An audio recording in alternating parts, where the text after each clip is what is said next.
Salutations, Utopians. Hope all is well in your world. Global here. Big time news this Sunday morning. Los Angeles Lakers and the New Jersey Nets, the Brooklyn Nets, make a big time swap.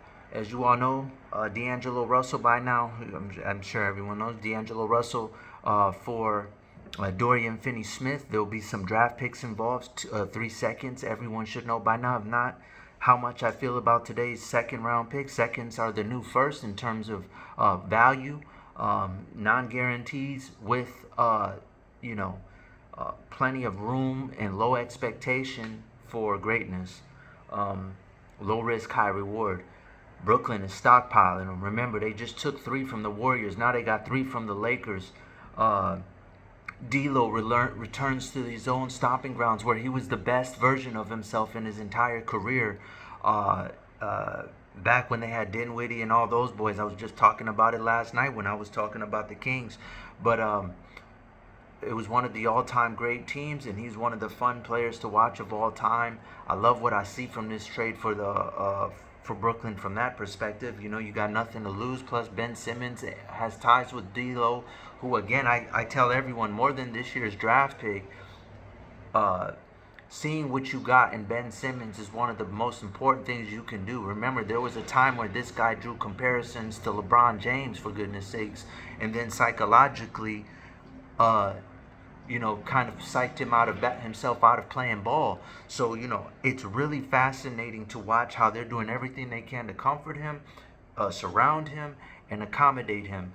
Ultimately, every way they can in order to push the Nets forward. Listen, the Nets have an amazing future ahead of them. It's almost getting to the point where you can't mess this up. There's too many draft picks to mess it up and not find something worthwhile. And so, remember, they got those 7 picks for Mikal Bridges. They got 6 second rounders now total just from this season alone. Like, they are moving and grooving, and this team is playing at a faster pace. They really haven't lost too much. They've still, people accuse them of blatantly taking, but Cam, and remember, they're doing this right now, and Thomas is not one of the best ISO scorers in the league. It still hasn't back yet with the hamstring injury. So, they are right on schedule. Good for Brooklyn. The future is bright. Last night D'Lo had another dud, and I was actually joking with people. Check me out on Twitter if you'd like. GL_ABAL_sports.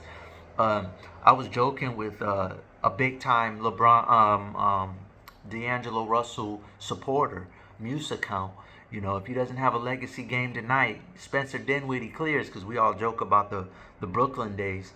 And lo and behold, this morning he goes right back to where it all started. I've always been a fan of that team. They're always going to be, locked into my memory of the greatest era of all time. And though he was drafted by the Lakers, he should forever be celebrated for that time. Honestly, that was such fun, high up-tempo basketball. I love seeing it. And seeing him, just hopefully he finds his joy, most importantly. It's a lot of pressure when you're playing in a legacy environment like what the Lakers are.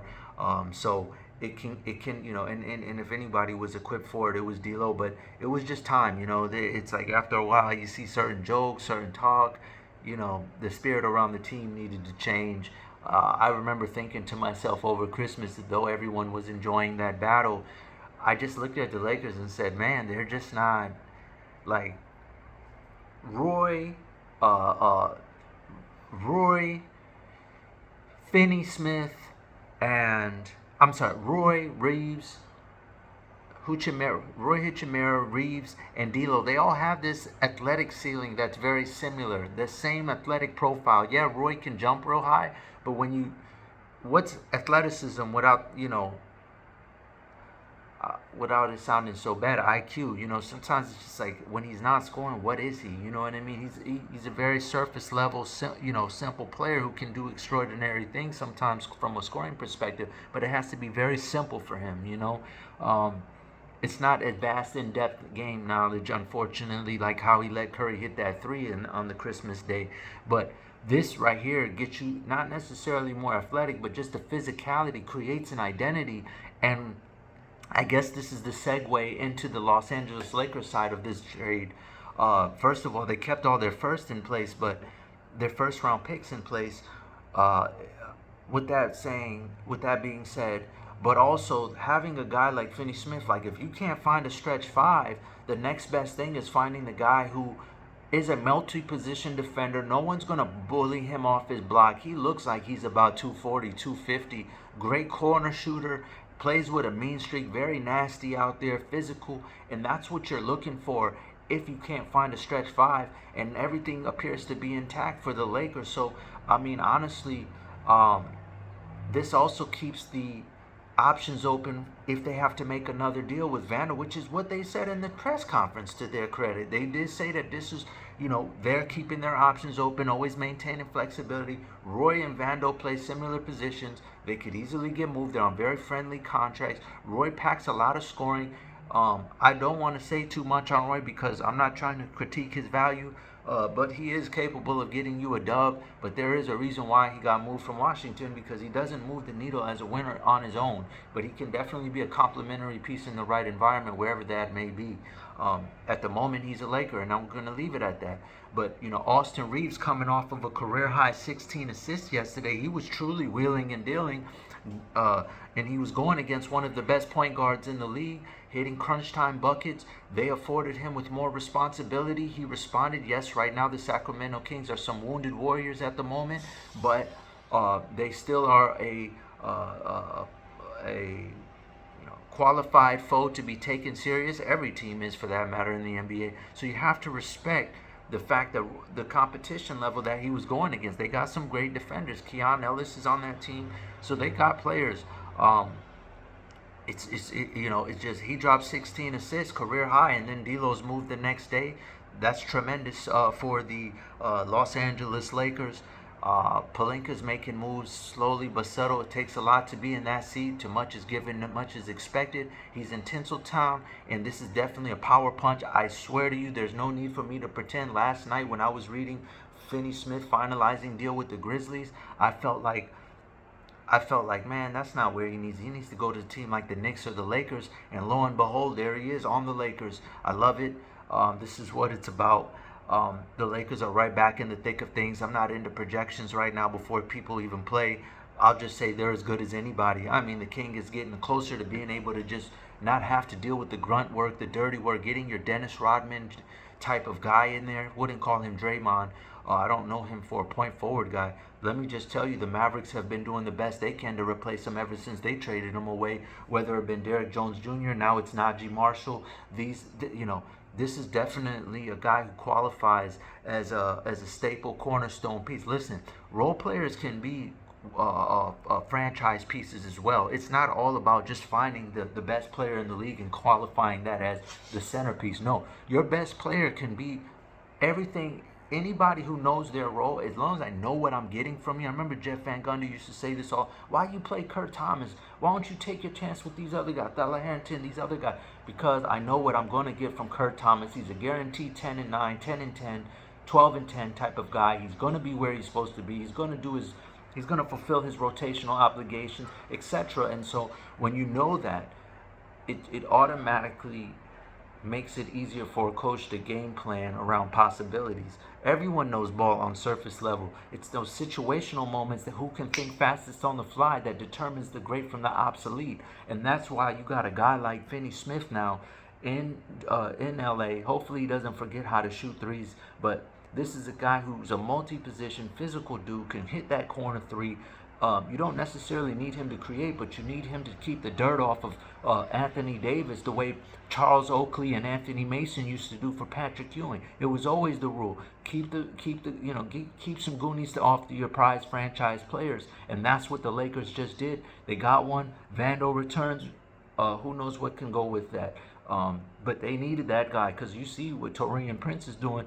Even though it's a different type of player, similar in mentality, but they missed Torian. They could have used him again. Don't get me wrong, but he went to where he was supposed to. He's second in the league in three-pointers made. I see Finney Smith being similar. The most important thing is you got a protector now, a new first line of defense for LeBron and AD, which was necessary. Purple and gold is back at it. I love what they did. It's going to be wait to be seen, but I'm rejuvenated. Literally felt like dancing this morning seeing the trade. I was excited.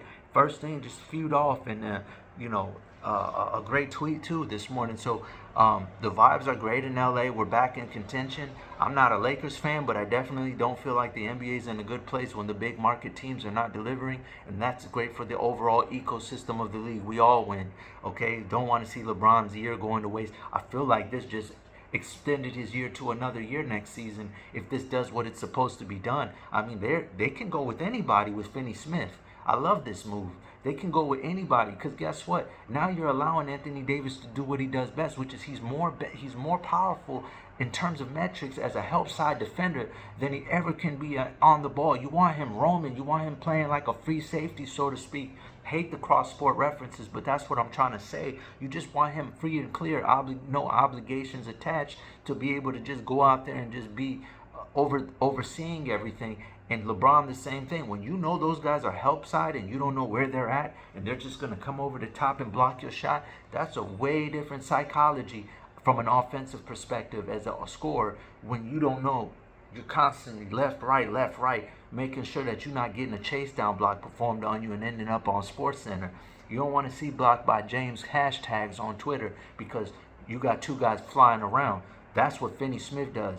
He's going to get to the spot, unbelievable anticipatory skills, knowing where to be at defensively. That's what you want to see. That's what you need with the Lakers. Get physical. You got Reeves over there, Lemon Daddy at point guard. You're going to have that. You can make a decision. There's so many routes you can go. Shake Milton, I think, is out for the year, but that expiring contract holds value for the Lakers. Anytime you can keep space open. Because one thing about them Lakers, they're going to get on that phone and get to recruiting once it's the summertime. So you don't got to worry about that. Always keeping the finances loose.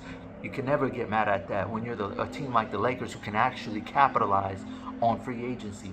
So having that flexibility. So, it's really about, now the possibilities are endless. You can start Reeves and connect, which is what I would prefer to see. Have Roy come off the bench as the sixth man, so he's free and clear. He don't got to think. All his objective is just to score, and everything else falls into place. I hope this was insightful, Utopians. I'll try to do better next time. Global out.